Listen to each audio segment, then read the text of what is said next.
Hi there, this is Dr. John Whitcomb talking about heterochronic parabiosis. If that isn't a sleeper of a phrase, wish me luck. But let's explain what it is. Actually, it's an interesting idea. The idea starts that if you take two mice who are clones of each other, but dramatically different ages, old mouse, young mouse, and you open up their tummies and you expose a vein that you can link together, so you fuse them to each other, so they're chronically exchanging each other's blood. The old mouse acts younger, the young mouse acts older. Isn't that interesting? Well, this has actually gone further. Research out of Harvard showed that you can actually identify one gene in the roundworm elegans that is completely responsible for their aging. If you alter that gene, you can make them live longer. Or, it's gotten even better. Conboy and his associates have shown that if you can actually show that MAPK and oxytocin decline with age, TGF-beta1 increases with age.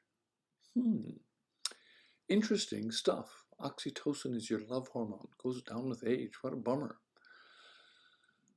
What's going on? Well, let me introduce what I think is happening. And let's introduce the concept of exosomes. You should know about exosomes.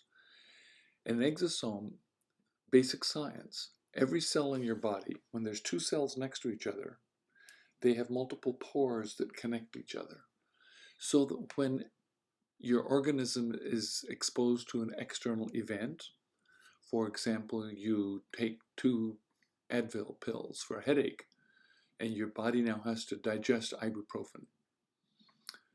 You have to turn on DNA in your liver to then digest the ibuprofen.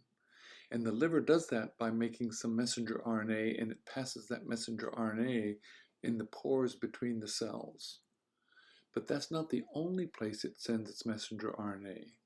Cells bud out from on their surface in the blood, and they make little buds that get filled with messenger RNA inside, and they can pass around in your blood. And we call those exosomes. And if I were to look at your blood with a 10,000 power microscope, which is basically electron microscope, and I made a white cell as big as my arms can reach, and a red cell maybe as big as they can touch, and a platelet the size of a watermelon, an exosome would be the size of your pinky. It's just big enough to hold maybe a couple hundred molecules of messenger RNA floating around in your blood.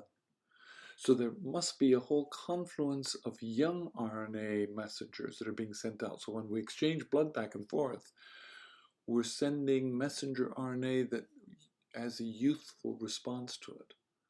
And we're just learning how to read that messenger RNA, expand it, and find its implications. In fact, that's a super hot topic.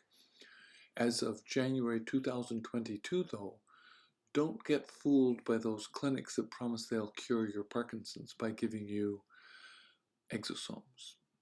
Exosomes are going to be an exploding idea, but the shysters and the crooks always get there first and promise the sun, moon, and stars.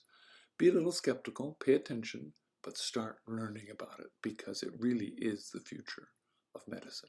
Because then we can read what your body is actually trying to do. Totally cool. Started with this idea called this parabolic. Well, let me try that phrase again. Heterochronic parabiosis. Whew, got it right. Dr. Whitcomb, News and Nutrition.